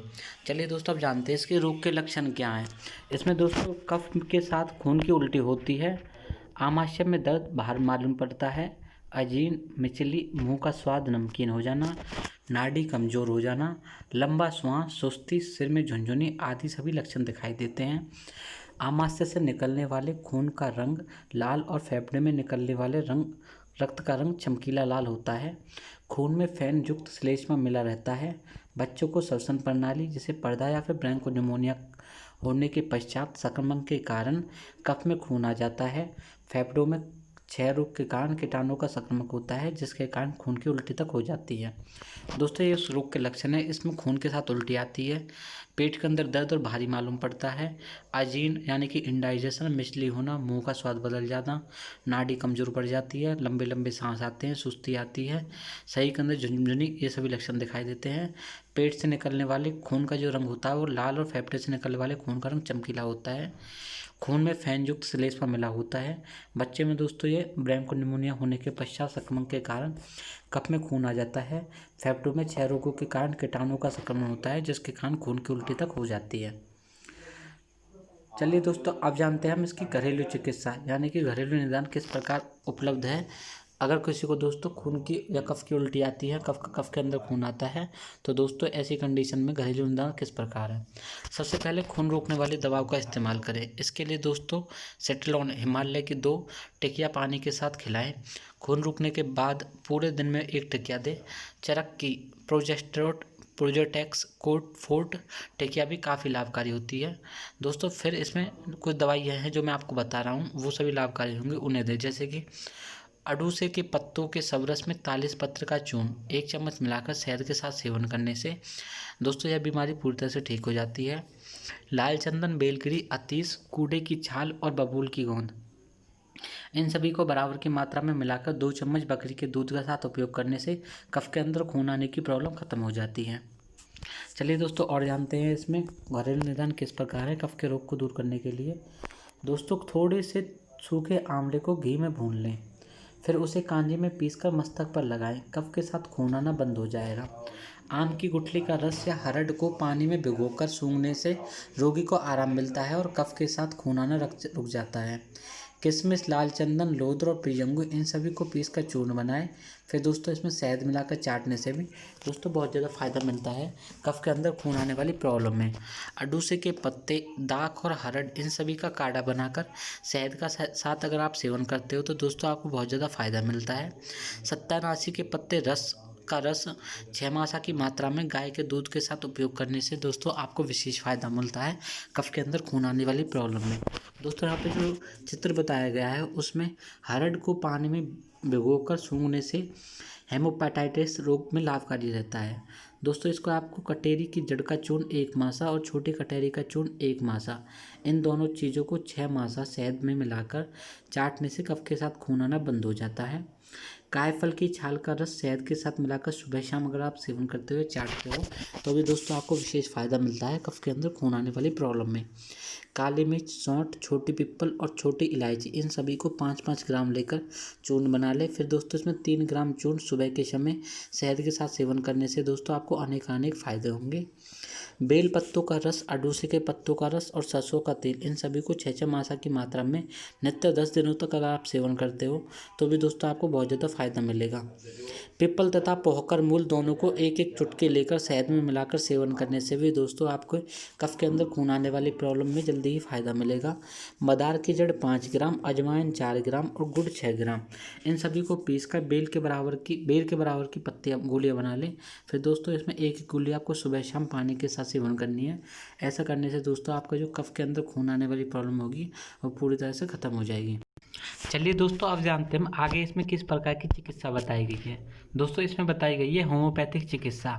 होम्योपैथिक चिकित्सा में दोस्तों यदि अधिक बलगम आती है, खून गिरने पर, खांसी तथा खून गिरते समय सिर, छाती और सुई चुभने की सी दर्द होता है, गले के अंदर सुरसुरी आदि सभी लक्षणों में बिरोनिया का इस्तेमाल करने से दोस्तों बलगम आना, खून गिरना, इन सभी प्रॉब्लम में दोस्तों आपको फ़ायदा मिलेगा। खांसी, जुकाम, बलगम में खून आना, इन सभी लक्षणों में नक्स भूमिका दें। इसमें कॉर्बेज की भी अच्छी दवा होती है। वर्षा ऋतु में खांसी और खांसी के साथ बलगम आने पर ब्रेविया 30 या फिर रेस्टॉक्स 30 का इस्तेमाल करने से भी आपको बहुत ज़्यादा फ़ायदा मिलेगा। निरंतर खांसी, कफ, शाम तथा रात को खांसी बढ़ जाए, लेटते समय खांसी और खून गिरे, कफ के साथ खून के छींटे आदि सभी लक्षणों में क्रोनियम 3 या 30 का इस्तेमाल करने से दोस्तों आपको विशेष फ़ायदा मिलेगा। मानसिक तनाव, खांसी के साथ कफ ना निकले लेकिन फेफड़ों में खून के छींटे, इन सभी लक्षणों में कॉर्ली आयोड 3 या 30 का इस्तेमाल करना दोस्तों बहुत ज़्यादा फायदेमंद रहता है। घबराहट, खांसी, कफ के साथ खून का थक्का, कफ खून में सना हुआ, इन सभी लक्षणों में एंटिमटॉड 3 या 30 का सेवन कराएं। खून, कफ, कमजोरी, घबराहट आदि सभी की स्थिति में एंटिम क्रूड 6 या अर्नेटिका 3 का इस्तेमाल करें। रात के समय कफ में खून आ जाने की हालत में होयासाइमस 6 या बेलोडिना 3 बारी बारी से इस्तेमाल करें। दोस्तों यहाँ पे कुछ मेडिसिन है जैसे कि ब्रायोनिया, कॉर्बेज, नक्सोमिका, ब्रोनिया 30, रस्टॉक्स 30, क्रोनियम 330, कॉली आयोड 330, एंटिमटॉस 330 या फिर दोस्तों एंटिमक्रूड 6, अर्निका 3 और हायोसाइनस 6 और बेलोडोना 3, इन सभी का इस्तेमाल दोस्तों सभी प्रकार के बलगम के अंदर खून आना, छाती में दर्द होना, इन सभी लक्षणों में इन सभी मेडिसिन का इस्तेमाल किया जाता है। चलिए दोस्तों अब हम जान लेते हैं एलोपैथिक चिकित्सा के बारे में। एलोपैथिक चिकित्सा किस प्रकार फ़ायदेमंद रहती है किसी भी कफ के अंदर खून आने वाली प्रॉब्लम में। दोस्तों इसके लिए आपको टेलोसिन एक्सपेक्टोरेट का इस्तेमाल करना है और दोस्तों आपको इसी के साथ साथ डिकोफ्लेक्स एक्सपेक्टोरेट का फ़ायदा लेना है। इन दोस्तों मेडिसिन जो होती है टैबलेट होती है, इनका इस्तेमाल करके आप कफ के अंदर खून आने वाली प्रॉब्लम को रोक सकते हो। या फिर दोस्तों आप किसी सिरप का इस्तेमाल कर सकते हो जैसे कि डिस्टेन कफ सिरप या फिर पैंथर कफ सिरप, इनका इस्तेमाल करके भी दोस्तों आप अपने रोग में निजात पा सकते हो। यह आपके रोग के लिए लाभकारी रहेगा। चलिए दोस्तों जान लेते हैं इसमें निर्देश क्या बताया है। निर्देश की बात की जाए तो दोस्तों आपको सादा, सुपाच्य और तरल पदार्थ थोड़ा थोड़ा खाने के लिए लेना चाहिए। पेट भर के भोजन नहीं करना चाहिए। दूध, दलिया, साबूदाना, मूंग की दाल, रोटी, फूली हुई डबल रोटी, मक्खन, सलगम, गाजर, कुल्फा आदि दिया जाना चाहिए। फलों में सेब का रस, पपीता, मौसमी का रस गर्म करके, मौसमी का रस दोस्तों आपको गर्म करके लेना है। बेल और बेल का मुरब्बा, चीकू, आलू बुखारा, सहतूत, ककड़ी, खरबूजा आदि सभी आपको लेने हैं। अधिक गर्म और अधिक ठंडा फल आपको नहीं खाना है। सुबह शाम शुद्ध वायु में टहलना और हल्का व्यायाम करने की सलाह दी जाती है। चलिए दोस्तों आगे जानते हैं नज़ला जुकाम। दोस्तों नज़ला जुकाम की तो हर किसी को प्रॉब्लम रहती है। चलिए दोस्तों जानते हैं नज़ला जुकाम जो है उसको किस प्रकार आप ठीक कर सकते हो, इस रोग की उत्पत्ति किस वजह से होती है। चलिए दोस्तों जानते हैं। अगर नज़ले जुकाम के रोग की उत्पत्ति का कारण बताया जाए तो जुकाम साधारणतः ठंड लगने, कवज में सर्दी का प्रकोप होने, ठंडे पानी में चलने फिरने, बरसात में भीगने, एकाएक पसीना बंद हो जाना, भारी पदार्थ के सेवन करने या प्रवेश करने के कारण, ऋतु परिवर्तन आदि सभी कारणों के कारण होता है। यह एक प्रकार का संक्रामक रोग होता है। इसमें रोगी की नाक के श्लेष्म कला में सूजन आ जाती है। दोस्तों, अगर किसी को नज़ला जुकाम की कंडीशन है तो उन रोगों के लक्षण भी मैं आपको बता देता हूँ। जुकाम फ्लू का छोटा भाई है, यानी कि फ्लू की तरह यह भी नाक की झिल्ली को प्रभावित करता है, लेकिन इसमें फ्लू की तरह बुखार नहीं आता। जुकाम होने पर बार बार छींकें आती है, नाक से पानी बहता है, तबीयत भारी हो जाती है, सिर में पानी रुकने के कारण भारीपन तथा दर्द होता है, नाक में जलन होती है, आंखें, नाक और होंठ लाल हो जाते हैं, नाक का पानी धीरे धीरे गाढ़ा हो जाता है, बलगम के रूप में बदल जाता है, नाक बंद हो जाती है। यदि नाक का पानी या श्लेष्मा कंठ के द्वारा पेट में चला जाए तो कफ के रूप में वो बदल जाता है। दोस्तों, जो जुकाम होता है वो फ्लू की तरह ही होता है। यह फ्लू की तरह बुखार तो नहीं लाता, लेकिन छींके बहुत लाता है, नाक से पानी बहता है, कभी कभी तबीयत भी भारी हो जाती है, सिर में पानी रुकने के कारण भारीपन तथा सिर दर्द होता है, नाक में जलन होती है, आँख, नाक और होंठ लाल हो जाते हैं, नाक का पानी धीरे धीरे गाढ़ा हो जाता है, बलगम के रूप में बाहर निकलता है, नाक बंद हो जाती है। यदि नाक का पानी या श्लेष्मा कंठ के द्वारा पेट में चला जाए तो कफ के रूप में बदल जाता है। चलिए दोस्तों, अब जानते हैं हम किस प्रकार इस रोग को ठीक कर सकते हैं, यानी इसके क्या घरेलू निदान बताए गए हैं, किस प्रकार घरेलू उपचार अपनाकर इस रोग को ठीक किया जा सकता है। दोस्तों, 100 ग्राम खजूर नित्य 4 दिन बकरी के दूध में उबाल कर खाएं, फिर उसके बाद दूध पिएं। ऐसा करने से दोस्तों नज़ला जुकाम कंडीशन दूर हो जाती है। सर्दी में जुकाम होने के कारण गले में मफलर लपेट लें। गर्म पानी का बोतल से पानी, सिर और छाती की सिकाई करें। गर्म पानी तथा चाय लें। दोस्तों, जो खजूर होता है वो नज़ला जुकाम का शत्रु होता है। दोस्तों, चित्र में बताया है, अगर आप खजूर का सेवन करते हो तो नज़ला जुकाम आपको ठीक हो जाता है। दोस्तों, आप अदरक को भून लें, इसके बाद थोड़ी थोड़ी अदरक चबा चबा कर खाने से भी जुकाम और नज़ले में बहुत ज़्यादा फ़ायदा मिलता है। रात को सोते समय 1 गिलास गर्म पानी में 1 नींबू निचोड़ कर पीने से हर तरह का जुकाम जाता रहेगा। हल्दी का चूर्ण 1 चम्मच, अजवाइन 2 चम्मच, दोनों का 1 कप पानी में उबालकर काढ़ा बना लें। फिर यह काढ़ा थोड़ा सा गुड़ डालकर सेवन करने से भी दोस्तों आपको बहुत ज़्यादा फायदा मिलेगा। 10 पत्तियां तुलसी, 3 दाने काली मिर्च, आधा चम्मच सौंठ और 1 चुटकी सेंधा नमक, ये सभी दोस्तों पिसा हुआ, इन सभी को आपको 1-1 कप पानी में औटाना है। जब पानी आधा रह जाए तो उसे उतार लें। फिर दोस्तों जरा सी गुड़ या चीनी में डालकर पी जाएं। यह काढ़ा सुबह शाम 3 से 4 बार पीने से सारा प्रकार का जो नज़ला होता है वो बह जाता है। यानी कि दोस्तों आपको 10 पत्तियां तुलसी की लेनी है, 3-4 दाने आपको काली मिर्च के, आधी चम्मच सौंठ लेनी है और 1 चुटकी सेंधा नमक, सभी को अच्छे प्रकार से 1 कप पानी में औटा लें। और औटाने के बाद जब पानी आधा रह जाए तो उसे उतार लें। फिर उसमें दोस्तों जरा सी गुड़ चीनी मिलाकर अगर आप सेवन करते हो तो आपको हर प्रकार का नज़ला 3 से 4 दिन के अंदर ही खत्म हो जाएगा। नाक में सौमूत्र की 2-2 बूंद सुबह शाम डालें। 2 दिन में नाक से बहने वाला श्लेष्मा बंद हो जाता है। राई का तेल और प्याज का लहसुन का अरक दोनों को 1-1 चम्मच गर्म करके पैर के तलवों पर मलने से दोस्तों आपको बहुत ज़्यादा फ़ायदा मिलता है। 6 मुनक्कों को 100 ग्राम पानी में उबालें। जब पानी आधा रह जाए तो मुनक्कों तथा पानी का सेवन करने से भी आपको फ़ायदा मिलता है। 200 ग्राम जलेबी दूध में उबालकर रात को सोते समय खाने से ऊपर से पानी या दूध पी लें तो जुकाम जल्दी ही ठीक हो जाता है। आधा चम्मच सौंठ यानी कि पिसी हुई सौंठ को फाँक कर ऊपर से गाय का दूध पीने से भी दोस्तों आपको बहुत ज़्यादा फ़ायदा मिलता है। चलिए दोस्तों, और जानते हैं हम इसमें कौन कौन से घरेलू उपचार बताए गए हैं। दोस्तों, घरेलू उपचारों के बारे में बात करते हैं।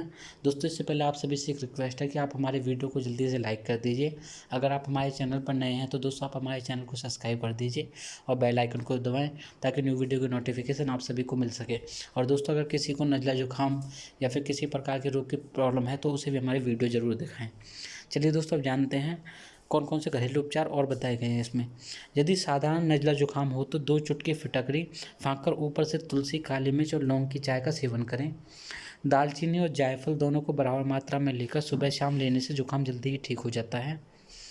20 ग्राम सौंफ, 5 दाने लौंग और 10 तुलसी के पत्ते, तीनों को थोड़े से पानी में उबालकर जब पानी चौथाई रह जाए तो घूंट घूंट पीकर आपको सेवन करना है। ऐसा करने से दोस्तों आपको बहुत ज़्यादा फ़ायदा मिलेगा। मूली के पत्तों का चूर्ण 2 चुटकी की मात्रा में गर्म पानी के साथ सेवन करने से भी दोस्तों आपको बहुत ज़्यादा फ़ायदा मिलेगा। पानी में राई पीसकर नाक में लेप लगाने से भी दोस्तों जुकाम चला जाता है।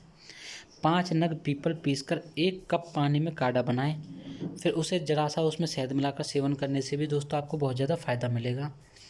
लाल इलायची 2, लौंग 10 दाने, अदरक 1 गांठ और तुलसी के 11 पत्ते, इन सभी को मोटा मोटा कूटकर 1 कप पानी में उबालें। जब पानी आधा रह जाए तो उसमें ज़रा सा गुड़ डालकर आप पी जाएँ तो दोस्तों आपको बहुत ज़्यादा फ़ायदा मिलेगा इसमें। पानी में हींग घोलकर नाक पर लेप करने से नाक जुकाम में राहत मिलती है। आंवले का रस 4 चम्मच और शहद 2 चम्मच, दोनों को मिलाकर धीरे धीरे उंगली पर चाटना चाहिए। यदि सर्दी जुकाम में नाक बंद हो जाए तो दोस्तों कपड़े में कपूर बांध कर सूंघें। तेजपत्र के 4-5 पत्तों को चाय बनाकर सेवन करें। ऐसा करने से भी दोस्तों आपको बहुत ज़्यादा फ़ायदा मिलेगा। सर्दी जुकाम में नाक पर और नाक के भीतर सरसों का तेल लगाने से भी दोस्तों आपको बहुत ज़्यादा फ़ायदा मिलता है। 5 पत्ते पुदीने, 5 दाने काली मिर्च और 1 चुटकी सेंधा नमक, तीनों को आधा कप पानी में औंटाकर रात को सेवन करने से भी दोस्तों आपको बहुत ज़्यादा फ़ायदा मिलता है नज़ला जुकाम में। यदि जुकाम होने पर लगातार छींकें आती है तो लहसुन की 1-2 फूंती कुचलकर पानी में निगल जाएँ तो भी दोस्तों आपको बहुत ज़्यादा फ़ायदा मिलेगा। 11 मुनक्के, 11 दाने काली मिर्च के और 5 दाने बादाम की गिरी लेनी है आपको, तीनों को पानी में भिगो कर रख दें। बादाम को छील लें, मुनक्कों के बीज निकाल दें। अब उनको दोस्तों सभी को औंटाकर पीने से, सेवन करने से आपको दोस्तों नज़ले जुकाम की कंडीशन दूर से जाएगी। दोस्तों यहाँ पे मैंने बहुत सारे उपाय बताए हैं, आप इसमें से किसी भी उपचार को अपना सकते हो जो भी आपके घर के अंदर अवेलेबल हो। चलिए दोस्तों अब जानते हैं इसकी प्राकृतिक चिकित्सा क्या है, यानी कोई नेचुरल ट्रीटमेंट किस प्रकार हम कर सकते हैं, किसी भी प्रकार से नेचुरल ट्रीटमेंट कैसे करें नज़ला जुकाम को दूर करने के लिए। दोस्तों मैंने इससे पहले जो घरेलू उपचार बताए थे वो भी कुछ आयुर्वेदिक उपचार होते हैं जिनका इस्तेमाल करके आप हर प्रकार की बीमारी से निजात पा सकते हो। चलिए दोस्तों जानते हैं प्राकृतिक चिकित्सा के बारे में। 1 गिलास गर्म पानी जो सहता सहता सुबह सुबह नाक से पीने से दोस्तों आपको बहुत ज़्यादा फ़ायदा मिलता है। प्रतिदिन 1 बार पीठ पर गुनगुने पानी की धार छोड़ने से भी दोस्तों बहुत ज़्यादा फ़ायदा मिलता है नज़ला जुकाम में। 2 मिनट तक सूर्य के सामने पीठ करके धूप करके बैठने से भी आपको नज़ले जुकाम में फ़ायदा मिलती है। कांच के हरे गिलास में पानी भरकर धूप में रख दें। 4 घंटे बाद उस पानी से नित्य 2-2 चम्मच जल भोजन के बाद पीने से भी आपके जो नज़ला जुकाम में जाता रहेगा। प्रतिदिन गर्म पानी में 1 नींबू निचोड़ कर पीने से भी दोस्तों आपका नज़ला जुकाम जल्दी ठीक हो जाएगा। मुंह में जरा सी फिटकरी रखकर धीरे धीरे चूसने से भी दोस्तों नज़ला जुकाम तुरंत ही ठीक हो जाएगा। चलिए दोस्तों अब जानते हैं इसकी हम होम्योपैथिक चिकित्सा यानी होम्योपैथिक ट्रीटमेंट करके किस प्रकार हम किसी भी प्रकार के नज़ले जुकाम को दूर कर सकते हैं। यदि आपको अधिक छींकें आती हैं, नाक से पानी बहता है, श्लेष्म में परेशान करता है तो आपको एकोनाइट 6 का इस्तेमाल करके अपने नज़ले जुकाम को जल्दी ही ठीक करना है। जुकाम शुरू होने के दूसरे दिन एलियम सीपा 30 का इस्तेमाल करने से भी आपको फ़ायदा मिलता है। यदि पक्वाशय की खराबी के कारण नाक बंद हो जाती है, बेचैनी, बार बार छींकें आती हैं, नाक में पानी आ जाए, गले में खराश आदि हो तो ऐसी कंडीशन में नक्स भूमिका सबसे अच्छी उत्तम दवा होती है। यदि अत्यधिक ठंड लगने के कारण या सर्दी गर्मी के प्रकोप के कारण जुकाम हो जाता है तो दोस्तों आर्सेनिक एल्व का इस्तेमाल करके आप अपनी इस रोग में निजात पा सकते हो। दोस्तों आपको एकोनाइट 6, एलियम सीपा 30 नक्स भूमि का सबसे अच्छी दवाई है और आर्सेनिक एल्व का इस्तेमाल करके आप अपने नज़ला जुकाम को दूर कर सकते हो। चलिए दोस्तों अब जानते हैं हम इसकी चुंबकीय चिकित्सा किस प्रकार फ़ायदेमंद है, चुंबकीय चिकित्सा से किस प्रकार हम अपने नज़ले जुकाम को दूर कर सकते हो। सबसे पहले चुंबक द्वारा प्रभावित किया जल दिन में 3 बार पीना है। गर्दन के मूल स्थान पर, पीठ पर तथा नाभि के समानांतर मेरुदंड वाले भाग पर चुंबक लगाकर आपको बहुत ज़्यादा फायदा मिलेगा। तीनों स्थानों पर शक्तिशाली चुंबक के उत्तरी ध्रुव यानी कि 15 से 20 मिनट तक आपको नॉर्थ पोल का लगाना है। तीनों स्थानों पर शक्तिशाली चुंबक लगानी है। चुंबक लगाने की क्रिया दिन में 3 बार करनी है। नाक पर दोनों तरफ मध्यम शक्ति वाले लो चुंबक का उत्तरी ध्रुव और दक्षिणी ध्रुव लगाने से भी आपका नज़ला जुकाम जल्दी ही ठीक हो जाएगा। चलिए दोस्तों अब जानते हैं एक्यूप्रेशर चिकित्सा किस प्रकार नज़ले जुकाम को दूर करती है। दाएं हाथ के अंगूठे के नीचे और हथेली के बीच में दबाव डालने से भी आपको दोस्तों नज़ले जुकाम में प्रॉब्लम में हेल्पफुल रहती है। दाएं पैर के अंगूठे के नीचे वाले भाग को 3 से 5 सेकंड तक दबाएं। इसके बाद अंगूठे के नीचे के मांस को मालिश करते हुए दबाव डालने से भी आपको दोस्तों बहुत ज़्यादा फ़ायदा मिलता है नज़ला जुकाम में। दाएं पैर की नोक पर और हाथ के पंजों के बीच वाले मांस पर ठीक अंगूठे से धीरे धीरे आपको 3 से 5 सेकंड तक दबाव डालना है। संपूर्ण शरीर को सूखी हुई मालिश करना है। ऐसा करने से दोस्तों आपको नज़ला जुकाम जल्दी ही ठीक हो जाएगा। चलिए दोस्तों अब जानते हैं हम इसकी एलोपैथिक चिकित्सा किस प्रकार फ़ायदेमंद है, एलोपैथिक चिकित्सा किस प्रकार अपना सकते हैं।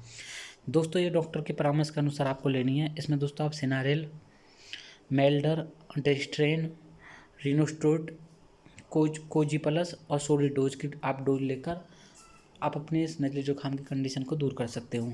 इसमें दोस्तों कुछ निर्देश बताए गए हैं, जैसे कि ठंडी चीज़ें, दूध, दही, फल, ठंडी सब्जियों का इस्तेमाल ना करें, सोकर उठने के बाद तुरंत मुँह ना धोएं, ठंडी हवा में ना घूमें, गर्दन को गर्म मफलर से ढककर रखें, गर्मी के जुकाम में कूलर की हवा से बचें। गाय का दूध, चाय, कॉफ़ी, चौकर का काढ़ा, काली मिर्च, तुलसी और अदरक का काढ़ा दिन में 3 बार अवश्य लेते रहें। गर्म पानी से स्नान करें और अपने जिस्म को पोंछते रहें। चलिए दोस्तों, अब जानते हैं हम आगे यक्ष्मा के बारे में। यक्ष्मा यानी कि दोस्तों तपेदिक जो रोग होता है, जिसे दोस्तों टीबी के नाम से जानते हैं, उस रोग के बारे में जानते हैं कि टीबी को किस प्रकार रोग की उत्पत्ति होती है, इसके क्या लक्षण होते हैं, इसको किस प्रकार ठीक किया जा सकता है। चलिए दोस्तों, अब जानते हैं इस वीडियो में। इससे पहले दोस्तों आप सभी से एक रिक्वेस्ट है कि आप हमारे वीडियो को लाइक कर दीजिए और चैनल को सब्सक्राइब कर दीजिए। चलिए दोस्तों, जानते हैं रोग की उत्पत्ति किस प्रकार होती है यक्ष्मा की। आधुनिक खोजों से पता चला है कि यक्ष्मा यानी कि टीबी के रोग बैसिलस ट्यूबरकुलोसिस नामक एक कीटाणु से पैदा होते हैं। ये कीटाणु मनुष्य के थूक में पाए जाते हैं। जब रोगी थूकता है तो उसका थूक सूख जाने पर रोगी के कीड़े हवा में धूल के साथ उड़ने लगते हैं। फिर वे स्वस्थ मनुष्य के शरीर में प्रवेश करके उसे बीमार बना देते हैं। इसके अतिरिक्त अधिक चिंता करने वाले, अधिक परिश्रम करने वाले, अत्यधिक संभोग करने वाले और प्रदूषित वातावरण में रहने वाले लोगों को भी यक्ष्मा यानी कि तपेदिक रोग हो जाता है। इस रोग के लक्षण क्या होते हैं दोस्तों? शुरू में तो रोगी को हल्का सा बुखार आता है। इसके बाद वो थका थका महसूस करता है। धीरे धीरे वह बहुत ज़्यादा कमज़ोर हो जाता है। उसको खांसी शुरू हो जाती है। खांसी की तेज़ी से कफ के साथ खून आता है। रोगी को शारीरिक भार दिन प्रतिदिन कम होता जाता है। रात में सोते समय पसीना आता है। हृदय की धड़कन मंद हो जाती है। खांसने पर छाती में दर्द होता है। साथ ही साथ भूख भी कम लगती है। अजीर्ण, मिचली, उल्टी, अधिक प्यास लगना, छाती में लगातार दर्द बनाए रखना, श्वास आदि लेने में कष्ट, स्वर नली में घाव होना, अतिसार, मूत्र धीरे धीरे तथा बंद बूंद बूंद करके आना, ये सभी लक्षण दिखाई देते हैं। इसमें दोस्तों क्या होता है, धीरे धीरे दोस्तों रोगी होता है कमज़ोर पड़ता रहता है, उसे थका महसूस होता है, बुखार आता है, खांसी शुरू होती है, खून आता है, रोगी का भार धीरे धीरे कम होता है, रात को सोते समय पसीना आता है, हृदय की धड़कन मंद हो जाती है, खांसने पर छाती में दर्द होता है, भूख कम लगती है, अजीर्ण, मिचली, उल्टी, अधिक प्यास लगना, छाती में दर्द होना, ये सभी लक्षण इसमें दिखाई देते हैं। जानते हैं दोस्तों इसकी घरेलू निदान यानी कि घरेलू चिकित्सा करके इसे किस प्रकार ठीक कर सकते हैं। 4 नग पीपल लेकर बांसे के फूलों के साथ पीस लें। फिर दोस्तों इसे कुछ दिनों तक शहद के साथ खाने से आपका टीबी का रोग जल्दी ही ठीक हो जाएगा। अदरक, काली मिर्च, लौंग और तुलसी के पत्ते, इन सभी की चटनी बनाकर शहद के साथ चाटने से, यह चटनी सुबह शाम दोनों समय भोजन करने से पहले आपको लेनी है। ऐसा करने से भी दोस्तों आपको विशेष फ़ायदा मिलेगा टीबी रोग में। केले के पत्तों को छाया में सुखाकर उसकी राख बना लें। आधा चम्मच राख नित्य शहद में मिलाकर रोगी को सेवन कराने से भी दोस्तों बहुत ज़्यादा फायदा मिलता है। शुद्ध आंवला सार, गंधक 3 ग्राम और काली मिर्च पिसी हुई 4 ग्राम, दोनों को 10 ग्राम गाय के घी के साथ कुछ दिनों तक नियमित रूप से चाटते रहें। इस नुस्खों को देते समय रोगी को नित्य स्नान कराएं। यदि रोगी को ठंड लगती है तो गर्म पानी से शरीर को पोंछने की प्रक्रिया करें। दोस्तों यहाँ पर डायग्राम बताया गया है, उसमें केले के पत्तों की राख से यक्ष्मा रोग दूर हो जाता है। दोस्तों यहाँ पर आपको बांसा के 10 पत्ते लेना है, आधा किलो पानी में उबालना है। जब पानी आधा रह जाए तो आपको ठंडा करके पीना है। कुछ दिनों तक यह जल नित्य रूप से सेवन करने से यक्ष्मा रोग जल्दी ही ठीक हो जाता है। या फिर दोस्तों आप नागबला का चूर्ण 4 ग्राम, घी 5 ग्राम, शहद 7 ग्राम, इन सभी को मिलाकर कुछ दिनों तक अगर आप सेवन करते हो तो भी दोस्तों आपको बहुत ज़्यादा फायदा मिलता है। बकरी का दूध आधा लीटर, कसा हुआ कच्चा नारियल 10 ग्राम और पिसा हुआ लहसुन 4 ग्राम, सबको बकरी के दूध में डालकर कुछ गाढ़ा ना हो जाए तब तक आपको पकाना है। फिर दोस्तों इस दूध को सुबह शाम आपको सेवन करना है। ऐसा करने से दोस्तों आपको बहुत ज़्यादा फायदा मिलेगा। बहेड़े का छिलका, लौंग और काली मिर्च सभी को 10-10 ग्राम लेकर कुल्थे के सार में पीसकर मिला लें। फिर दोस्तों आपको आधा किलो पानी में 5 ग्राम कीकर की छाल और अन्य सभी चीज़ें औंटाएं। फिर दोस्तों थोड़ी देर बाद ठंडा करके एक बोतल में उसे भर लें। नित्य 1 चम्मच काढ़ा थोड़े थोड़े से गर्म पानी के साथ सेवन करने से आपको विशेष फायदा होगा। दोस्तों बहेड़े का छिलका, लौंग और काली मिर्च सभी को 10-10 ग्राम की मात्रा में लेकर कुत्ते के सार में पीस कर मिला लें। जब आधा पानी में 5 ग्राम कीकर की छाल और अन्य चीज़ों को डालकर औंटाने से दोस्तों थोड़ी देर ठंडा करने के बाद बोतल में भर लें और 1 चम्मच काढ़ा आपको रोजाना सेवन करने से आपको बहुत ज़्यादा फायदा मिलेगा। कच्चे केले की सब्जी बनाकर नित्य खाने से, केले के तने का रस भी रोज़ 2 चम्मच खाने से भी आपको दोस्तों विशेष फायदा मिलेगा। या फिर दोस्तों आप प्रतिदिन भोजन के बाद 3 पैकेट केले हुए खाने से भी तपेदिक के कीटाणु मर जाते हैं। जो दोस्तों जो लैक्टोबैसिलस बैक्टीरिया होता है वो ख़त्म हो जाता है। रोगी कुछ ही दिनों में ठीक हो जाता है। 5 दाने मुनक्के बीज रहित, 10 नग पीपल और 30 ग्राम देसी शक्कर, इन तीनों को पीसकर चूर्ण बना लें। नित्य सुबह शाम इस चूर्ण को 2 बार बांटकर गाय के घी के साथ अगर आप सेवन करते हो तो आपका जो तपेदिक रोग है, जो टीबी रोग है, ट्यूबरक्लोसिस रोग है, वो पूरी तरह से ठीक हो जाएगा। रोज़ आपको सेब और आंवले का मुरब्बा खाने से टीबी के कीटाणु मर जाते हैं। पीपल के फलों को सुखाकर चूर्ण बना लें। 6-6 ग्राम की मात्रा में सुबह शाम गाय या भैंस के दूध के साथ लेने से आपको दोस्तों बहुत ज़्यादा फ़ायदा मिलता है। प्रतिदिन रोगी को 1 गिलास आम के रस के बाद ऊपर से दूध पिलाएं तो दोस्तों आपको बहुत ज़्यादा फ़ायदा मिलता है। बेल की गिरी 100 ग्राम, सूखी गिरी को 1 किलो पानी में पकाने से भी, और जब पानी आधा रह जाए यानी कि 50 ग्राम रह जाए तो उसमें 1 किलो मिश्री की 1 तार की चाशनी, जरा सा केसर और जावित्री मिला दें। इसे आपको 10-10 ग्राम रोजाना नित्य रूप से सेवन करना है। ऐसा करने से दोस्तों आपका जो टीबी की बीमारी होगी वो पूरी तरह से ख़त्म हो जाएगी। 2 लौंग के चूर्ण में 4 चम्मच देसी घी मिलाकर रोजाना सेवन करने से भी आपको विशेष फ़ायदा मिलेगा। 5 ग्राम अखरोट की गिरी और 3 कली लहसुन, दोनों को चटनी बनाकर गाय के घी में भूनकर खाने से भी दोस्तों आपको अनेकानेक फ़ायदे होंगे। चलिए दोस्तों, आप जानते हैं इसकी आयुर्वेदिक चिकित्सा किस प्रकार संभव है। आयुर्वेदिक चिकित्सा के माध्यम से किस प्रकार हम अपने तपेदिक रोग को दूर कर सकते हैं। बकरी का मांस 10 ग्राम शोरबा सहित खाकर ऊपर से बकरी का दूध पी लें। बकरी के घी से रोटी चुपड़कर खाने से, नियमित रूप से खाने से भी तपेदिक रोग दूर हो जाता है। लौनी घी यानी कि दोस्तों जो लौनी घी होता है, जो मक्खन होता है, उसमें थोड़ा सा शहद और 2 पीपल और 3 लौंग का चूर्ण मिलाकर इसमें 5 ग्राम देसी बूरा का फूट दें। फिर दोस्तों यह चटनी आपको सुबह शाम प्रयोग करने से भी आपको दोस्तों बहुत ज़्यादा फ़ायदा मिलेगा। अर्जुन की छाल, गुलकशरी और कौच के बीज, तीनों को समान मात्रा में पीसकर दूध में पकाएं। अब दोस्तों इसमें 20 ग्राम घी और मीठा होने लायक चीनी मिलाकर सेवन करने से आपको दोस्तों बहुत ज़्यादा फ़ायदा मिलेगा। अश्वगंध एवं पीपल का चूर्ण दोनों 4 चुटकी। फिर दोस्तों इसमें आपको 2 गुना घी और घी से 2 गुना शहद मिलाकर चाटने से भी आपको फ़ायदा मिलेगा। लाक्षा आदि तेल, चंदन आदि तेल और महालक्षा आदि तेल सभी को मिलाकर शरीर पर मालिश करने से भी आपको बहुत ज़्यादा फ़ायदा मिलेगा। सीतोपलादी चूर्ण शहद के साथ सुबह शाम चाटने से भी फ़ायदा मिलता है। अनारदाना 30 तोले, पीपल 4 तोला, पिपरामूल 4 तोला, धनिया 4 तोला, अजमोदा 4 तोला, काली मिर्च 1 तोला, बंसलोचन 1 तोला, दालचीनी 8 मासा, तेजपत्र 8 मासा, मिश्री 32 तोला, इन सभी को कूट पीस कर चूर्ण तैयार कर लें। इसमें दोस्तों आधा चम्मच चूर्ण दिन में 2 से 3 बार सेवन करें। यह खांसी, छाती के दर्द और तपेदिक को नष्ट करने के लिए सर्वोत्तम औषधि मानी गई है। दोस्तों याद रखना आपको, अनारदाना 30 तोला, पीपल 4 तोला, पिपरामूल 4 तोला, धनिया 4 तोला, अजमोदा 4 तोला, काली मिर्च 1 तोला, वंशलोचन 1 तोला और दालचीनी 8 मासा, तेजपत्र 8 मासा और मिश्री 32 तोला। इनका दोस्तों जब आप चूर्ण बना लोगे तो सबसे अच्छी औषधि बन जाएगी तपेदिक रोग को दूर करने के लिए। जाति फलादि चूर्ण, कपूरादि चूर्ण, अश्वगंधादि चूर्ण, चंद्रकादि अर्क का सेवन करने से भी दोस्तों आपको बहुत ज़्यादा फायदे मिलेंगे। चलिए दोस्तों, अब जानते हैं इसकी होम्योपैथिक चिकित्सा किस प्रकार फायदेमंद रहती है। छाती में दर्द, कमजोरी, कफ बराबर ना निकले या फिर कफ बराबर निकले, बोलने और खांसने पर छाती में दर्द, शरीर में खांसी, खाली खाली सा महसूस होना या मालूम पड़ना, इन सभी लक्षणों में स्टेनम 330 या फिर 200 का इस्तेमाल करें। यदि यक्ष्मा के बढ़ जाने पर दुर्गंध युक्त श्लेष्मा निकले तो ऐसी कंडीशन में दोस्तों फोलाएंड्रम एक्वेरियम का इस्तेमाल करने से भी दोस्तों यक्ष्मा जल्दी ही ठीक हो जाता है। अगर रोगी दुर्बल हो, स्वप्न दोष हो जाए, स्त्री की 70% की इच्छा हो, पसीना अधिक आए, छाती पर पसीना, पेशाब बार बार आना, बुखार, खांसने पर खून निकले, फेफड़ों के घाव आदि सभी लक्षणों में एसिड फॉस 30 या 200 का इस्तेमाल करने से बहुत ज़्यादा फायदा मिलता है।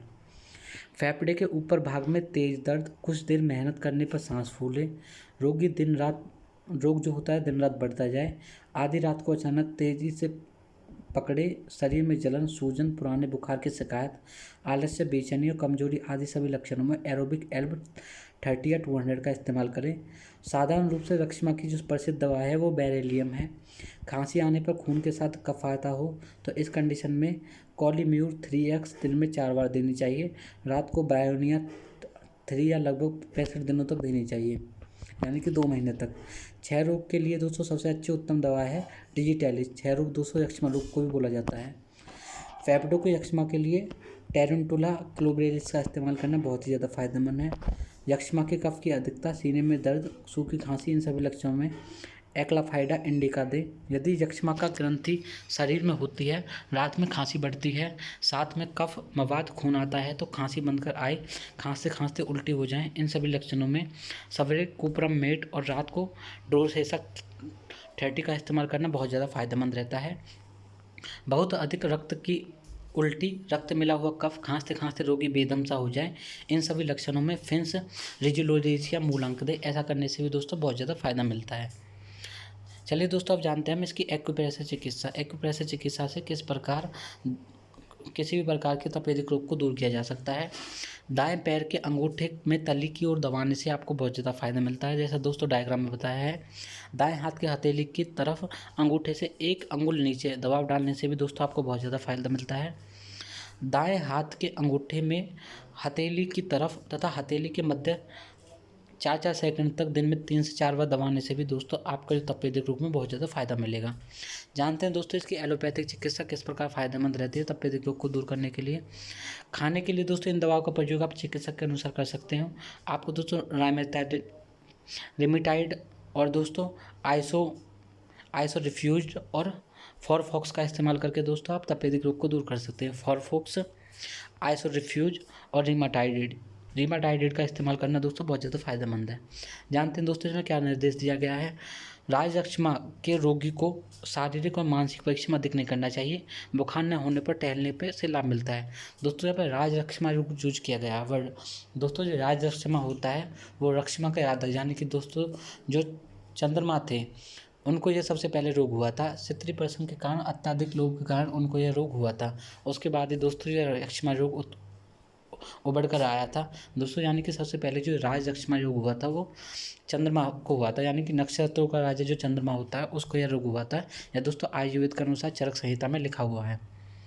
क्षत्रिय प्रसंग, धूप में घूमने, शराब, बीड़ी, सिगरेट, पान, तंबाकू आदि के सेवन से बचना है। हल्का तथा सुपाच्य भोजन करना है। भोजन पुष्टिकारक होना चाहिए। घी, मक्खन, फल, रोटी, साग, दाल, भात, दूध, अंडा और मांस का शोरबा आपको लेना है। ज्वर की हालत में पूर्ण विश्राम करें। भोजन भरपेट ना खाएं। गाय तथा बकरी का दूध नित्य सेवन करें। आम, आंवला, खजूर, नारियल, फालसा, दाख, चंदन, कपूर आदि सभी भोजन के साथ उचित मात्रा में लें। चलिए दोस्तों, अब जानते हैं हम काली खांसी यानी कि हुपिंग के बारे में। हुपिंग को हम किस प्रकार ठीक कर सकते हैं, इस रोग की उत्पत्ति क्या होती है, रोग के लक्षण क्या होते हैं, ये इस वीडियो में मैं आपको बताऊंगा। इससे पहले दोस्तों आप सभी से रिक्वेस्ट है कि आप हमारे वीडियो को जल्दी से लाइक कर दीजिए और आप हमारे चैनल को सब्सक्राइब कर दें। चलिए दोस्तों, जानते हैं रोग की उत्पत्ति। काली खांसी का रोग साधारणतः खांसी से ही बिगड़ कर हो जाता है। यह रोग वात दोष को उत्पन्न होने के कारण, बच्चों के गले फेफड़े में ठंड लगने और जुकाम बिगड़ने के कारण काली खांसी हो जाती है। गले तथा छाती पर कफ जम जाता है। गाढ़ा पड़ने की वजह से बाहर नहीं निकल पाता। जानते हैं दोस्तों इस रोग के लक्षण क्या हैं। इस रोग में दोस्तों खांसी के दौरे पड़ते हैं। रोगी खांसते खांसते नीरा पड़ जाता है, उसे सांस लेने में कठिनाई होती है। खांसने से अंतड़ियों में पीड़ा उत्पन्न होती है। छाती में दर्द, जकड़न, मलमूत्र का निकल जाना, नींद ना आना, मुंह से हुप हुप की आवाज़ आना, ये सभी लक्षण दिखाई देते हैं। जानते हैं दोस्तों इसमें घरेलू चिकित्सा किस प्रकार फायदेमंद रहती है। अपारजित लेह या 10 मूल घृत उचित मात्रा में देना चाहिए। 2 चम्मच सौंफ और 2 चम्मच अजवाइन दोनों को 2 कप पानी में अच्छी प्रकार से औंटाकर जब पानी 1 कप रह जाए तो उसे छान लें। फिर दोस्तों इसमें 2 चम्मच काढ़े में जरा सा शहद मिलाकर हर 2 घंटे बाद पिलाना चाहिए। बच्चों के लिए लाभकारी होती है। नागरमूथा, काकसिरंगी, अतीस, इन तीनों को दोस्तों बराबर मात्रा में लेकर पीस लें। फिर दोस्तों इसमें 2 चुटकी चूर्ण शहद में मिलाकर बच्चों को नित्य सुबह शाम सेवन करने से, चटाने से भी फायदा मिलता है। अडूसा तथा काली मिर्च के क्वाथ को छानकर ठंडा करके पिलाने से भी दोस्तों आपको फायदा मिलता है। अनार के पेड़ की छाल को छाया में सुखाकर चूर्ण बना लें। फिर दोस्तों उसमें 2 काली मिर्च का चूर्ण मिलाकर 4 माह से सुबह और 4 माह से शाम शहद के साथ खाने से भी दोस्तों बहुत ज़्यादा फायदा मिलता है। पुराना देसी घी में थोड़ा सा कपूर मिलाकर बच्चों की छाती पर मलने से दोस्तों अनेक फ़ायदे मिलते हैं। गुल, बनस्फा, उन्नाव, खातमी, अतीस और मुलेठी इन सभी को बराबर मात्रा में पीस कर चूर्ण बना लें। फिर इसमें 2 चम्मच चूर्ण का काढ़ा बनाकर 1 सप्ताह तक पिलाने से दोस्तों बहुत ज़्यादा फायदा मिलता है। दोस्तों आप डायग्राम में सौंफ के साथ अगर आप अजवाइन का सेवन करते हो तो काली खांसी के लिए दोस्तों ये सबसे अच्छी दवा है। थोड़ी सी फिटकरी को तवे पर भूनकर फुला लें, फिर एक चुटकी फिटकरी शहद के साथ चाटने से भी फ़ायदा मिलेगा। 2 ग्राम मुलैठी और 2 ग्राम पीपल दोनों को चूर्ण तैयार करके शहद के साथ 2 खुराक लेने से भी काली खांसी जाती रहेगी। अदरक का रस आधा चम्मच, पीपल का चूर्ण 1 चुटकी और जवाखार आधा चुटकी, इन तीनों को शहद में मिलाकर सुबह शाम चाटने से आपको फ़ायदा मिलेगा। काली मिर्च 2, हल्दी आधा चम्मच और लौंग 1, इन तीनों को दोस्तों दूध में उटाकर बच्चों को 3-3 घंटे बाद पिलाने से काली खांसी चली जाएगी। नौसादर 1 रत्ती, छोटी पीपल 1 रत्ती, दोनों को महीन करके पीसकर शहद के साथ खिलाने से भी दोस्तों जो रोगी की काली खांसी होगी वो पूरी तरह से ख़त्म हो जाएगी। 10 ग्राम सफ़ेद सुहागा, 20 ग्राम मुलैठी, दोनों को 1 लीटर पानी में पकाएं। जब पानी आधा रह जाए या उसे छानकर उसमें आधा किलो शक्कर की चाशनी में डालकर उसे दवा तैयार करें। बच्चों को 10 बूंद और आधा चम्मच दवा पानी के बाद मिलाकर दिन में 4 बार देने से भी दोस्तों जो काली खांसी होती है वो पूरी तरह से ख़त्म हो जाती है। किसी बड़े पात्र में पानी गर्म करके उसमें बेनाजाइडिल या फिर युक्ति प्लस तेल की कुछ बूंदें डालकर उसकी भाप लेने से काली खांसी नष्ट हो जाती है। श्रृंग भस्म या श्वेत लाल भस्म शहद में मिलाकर बच्चों को चटाने से भी बहुत ज़्यादा फ़ायदा मिलता है। दोस्तों आप जानते हैं इसकी आयुर्वेदिक चिकित्सा किस प्रकार फ़ायदेमंद है।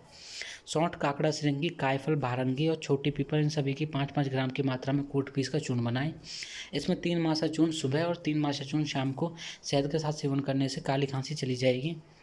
धनिया, सौंफ, काली मिर्च, लौंग और मिश्री, इन सभी को उचित मात्रा में कूट पीस लें।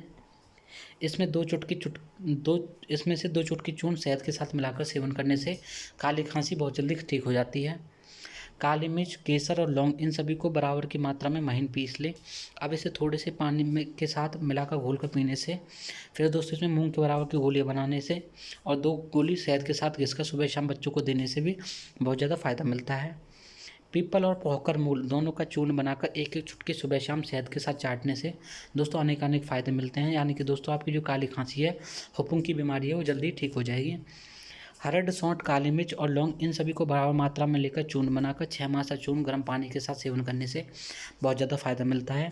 अडूसी का रस और बेलपत्तों का रस दोनों 6-6 मासे की मात्रा में लेकर सरसों के तेल में मिलाकर फ़ायदा मिलता है। सीतोफलादि चूर्ण, मरीचादि चूर्ण, जातिफलादि चूर्ण, कारगमद आदि वटी, काशगरवटी, हरिता आदि वटी, खांसी की आयुर्वेदिक दवाएं बड़ी बड़ी बाज़ारों में मिल जाती है। इनका उचित सेवन करने से अपना लाभ उठा सकते हैं काली खांसी या हुप्पम में। चलिए दोस्तों जानते हैं हम इसकी होम्योपैथिक मेडिसिन या होम्योपैथिक चिकित्सा से किस प्रकार हेल्पफुल रहेगी।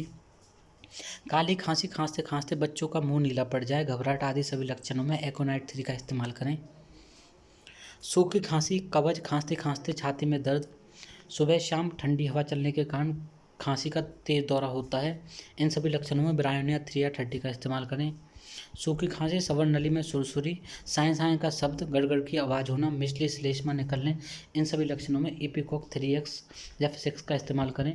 सूखी खांसी, सर्दी के कारण बेचैनी, छाती में दर्द, कृमि की हालत, इन सभी में चाइना 3 का इस्तेमाल करें। काली खांसी में सल्फर 330 काफ़ी लाभकारी रहती है। रात तथा सुबह खांसी का तेज दौरा पड़ता है, बेचैनी, छाती में दर्द, पीड़ा के कारण बच्चा लोटपोट हो जाता है, इन सभी लक्षणों में होया साइमस विचूर्ण का इस्तेमाल करें। लगातार खांसी, खांसी का दौरा अचानक तेज हो जाए, इन सभी लक्षणों में सैगोनेटेरिया बहुत ही ज़्यादा लाभकारी होता है। रात में नींद खुलने पर खांसी का दौरा, खांसते खांसते उल्टी, श्लेष्मा मुश्किल से निकले, इन सभी लक्षणों में काली ब्रोनम 6 का इस्तेमाल करें। सवेरे के समय खांसी का तेज दौरा, खांसते खांसते मुंह लाल पड़ जाए, कब्ज, मुंह का स्वाद बदल जाना, खराब हो जाना, उठने में बेचैनी और हुपिंग होना, खांसी की तेज़ी बढ़ना, अकड़ना, इन सभी लक्षणों में सिटकटा 6 का इस्तेमाल करें। काली खांसी का अचानक तेज दौरा, वमन आदि होना, इन सभी में ड्रोसेरा 3 का इस्तेमाल करें। बच्चों का दांत निकलने के समय में खांसी होने पर कैमोमिला 6 का इस्तेमाल करें। दोस्तों यहाँ पर मैंने एकोनाइट 3, ब्रोनिया 3 या 30, एपिकॉक 3x या 6, उसके बाद चाइना 3, सल्फर 30, इसके बाद दोस्तों होया साइनस विचूर्ण, उसके बाद दोस्तों सेंगुनेरिया। इस दोस्तों कुछ ऐसे लक्षण हैं जैसे कि इसमें काली ब्रोनन, जैसे रात में नींद न खुलना, इन सभी लक्षणों में खांसी होना, सिटकटा 6, ड्रेसोरा 3 और कैमोमिला 6 का इस्तेमाल करने की दोस्तों मैंने यहाँ पर मेडिसिन बताई है। आप इसमें से किसी का भी इस्तेमाल करके अपनी काली खांसी या हुप्पम की बीमारी को ठीक कर सकते हो। चलिए दोस्तों अब जानते हैं इसमें निर्देश क्या बताए हैं, कौन कौन से ऐसे निर्देश हैं इनको अपनाकर हम अपने रोग का परहेज करके रोग को दूर कर सकते हैं।